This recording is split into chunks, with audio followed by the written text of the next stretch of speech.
Okay. Ang social pension ay naisabatas bilang Republic Act 9994. At ngayong bago pa, 22, may bagong batas nag-amend nito. So, ang RIP 7916. Ano ang basihan sa social pension? Ang pangalan ay pension. Sabi ng ibang nagbibayad ng kanilang mga health insurance, kami ay may pension dahil nagbayad kami ng health insurance. Ano ay pension? Yung lahat ng Pilipino na walang pension sa ibang pension program, ibang pension plan, yung sinasabing walang-wala, ang may natumanggap sa social pension. Kaya social pension ang term. Now, ano yun? Ang definition ng social pension is, yun po ang ibinibigay sa indigent senior citizens, yung mga frail, sickly, with disability, no visible means of support. Unahin natin, frail. Ano kaya ang Tagalog ng frail? Mahina. Mahina po. Tapos sickly. Sickly ang Tagalog ay sakitin. Yung with disability, may kapansanan. And ang pang-apat, with no visible means of support, ay isang sitwasyon na kung saan walang-wala at walang mapagkunan ang isang senior citizen. Ano ang mga pagkukunan? Number one, pag may SSS ka, di may mapagkunan ka na support. O pag may SSS ka, hindi ka kasali sa social pension, sa indigent senior citizen. SSSI, GSIS po. Tama po. GSIS, PIBAW, kung sundalo ka at may veterans benefits ka, at kung pulis ka at may retirement benefit ka, at kung may privates ka, kung member ka na kung ano-ano, yung mga insular, yung mga, diba? So, kung may mapagkunan ka, may kita ka sa lupa, yung mga ganon, hindi ka kasali sa social pension for the indigent seniors. Ngayon, yung nakaraan na mga taon, ang tinatanggap ng senior citizen na indigent ay 500 buwan-buwan. Sa pamamagitan ng Republic Act 11916, magiging 1,000 na po ito. Ang umpisa ng pagbayad ng 1,000 ay isang mahalagang bagay na itong 11916 na nag-amend ng 999 ay naipasa noong July 30, 2022. Oo, ngunit ang naging malakig nito ay wala pong budget na ibinigay ng DBM yung panukala, yung batas na ito. Kaya, ginawa ng ating legislative branch, lalong-lalo na si Senator Amy Marcos, came in very strongly na dapat may allocation para sa batas na ito, maski wala pang pondo. Kaya, nung nagawa natin ng IRR last December na pinirmahan ng NCSC last January, at pinablish ng Official Gazette last March 6, to become final last March 21, ang batas ay naging buo na. From the law, may IRR na, at effective ito March 21. Kaya, effective March 21 o sasabihin nating April, magiging effective na sana ang batas na ang 500 magiging 1,000. Ang kulang lang nito, Ken, ay budget. Wala pang pera na HPM, Treasury at Department of Finance. So sana po, pagpasensyahan ng ating mga seniors na indigent na antayin yung pera na ipoproduce ng DBM, Treasury at Finance. Ngunit sa susunod na taon, dahil sa ngayon, pinasa na yung pondo ng pangangailangan ng DBM at pag-uusapan na sa Senado at Kongreso, we are very hopeful and confident that from January 2024, magiging 1,000 na po ang may bibigay para sa indigent senior citizens. Okay po. Bali, attorney, may mga proposed na batas di ba po, yung Universal Social Pension. May update po ba kayo tungkol doon? Nasa legislature pa po. Kaya Yan po ang umiikot na lumalabas na fake news, Kin. Dahil akala ng mga seniors ay Batas pumasa na yun ang nga batas po. na ito. Wala pa po, hindi pa po pumasa itong Yun nga po. Universal Social Pension na nagpo-propose na lahat, whether Yun nga po. may pension o wala, Wala. makakatanggap. Ngunit, hindi pa po ito final, kaya wala pa pong batas na pumasa. In fact, may isa pang ngang batas sa Kin na tinatawag na hindi pa pumasa, yung 25,000 at Opo. 80, 25 at 85, 90, 25, Yun 95. ang po.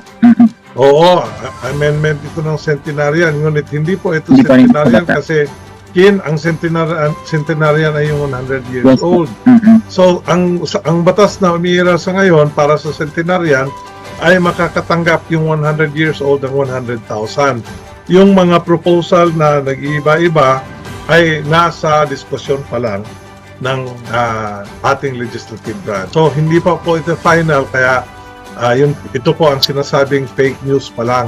Sana po magkatotoo ito at sana i-follow up natin ang ating mga senador para sa ganon may pasa itong 25 for 80, 85, 1995. Opo. Attorney, wait, magbabasa po ako ng comments ng aking mga subscribers. Kasi po, last week po ata, na-post ako para pwede silang magtanong directly to you.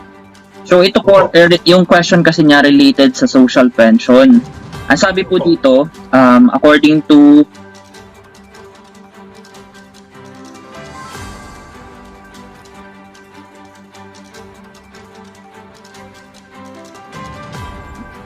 Lin 730, bakit po ayaw pensyonan ang 60 at kailangan daw po na 70, sabi ng office sa province?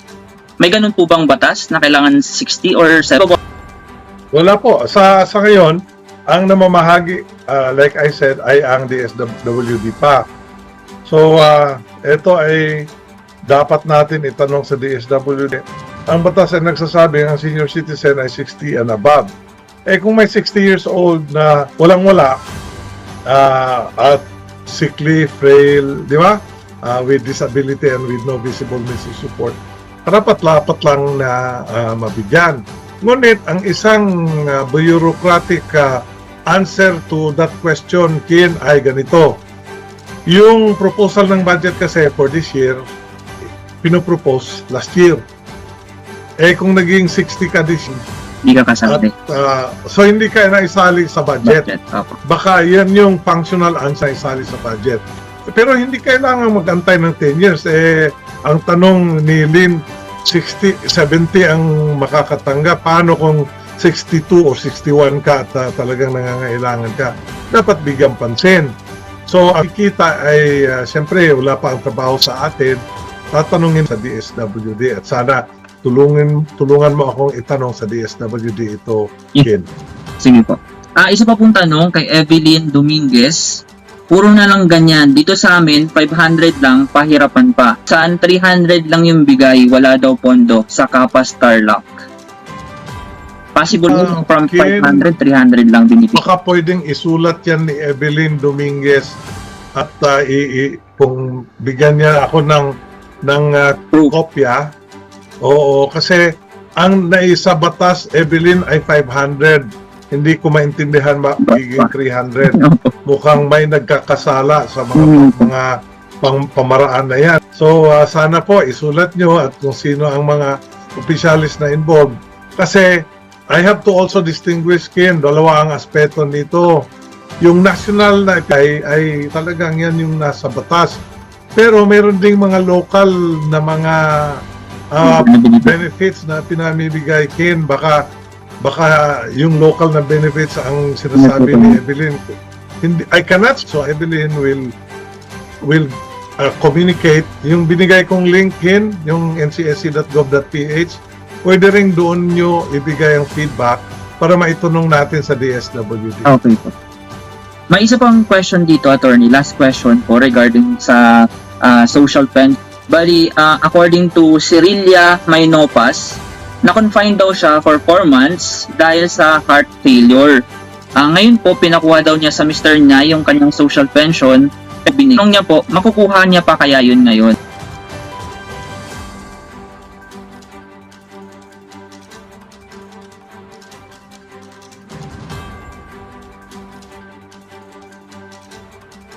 Well, ang bagong IRR na ginawa natin, Ken, ganito. Ang isang senior citizen hindi makakapunta during distribution ay pwedeng makakakuha through a special power of attorney, and kung walang special power of attorney, letter authorization na may certification galing sa OSCA or sa barangay official na siya ay hindi makakapunta. So, ito ang pamaraan na makakapag-collect dahil may legitimate ground ka for not being able to collect. So, sana po maibigay natin ng attention ito sa ating SWD kasi marami pong ganong refusal.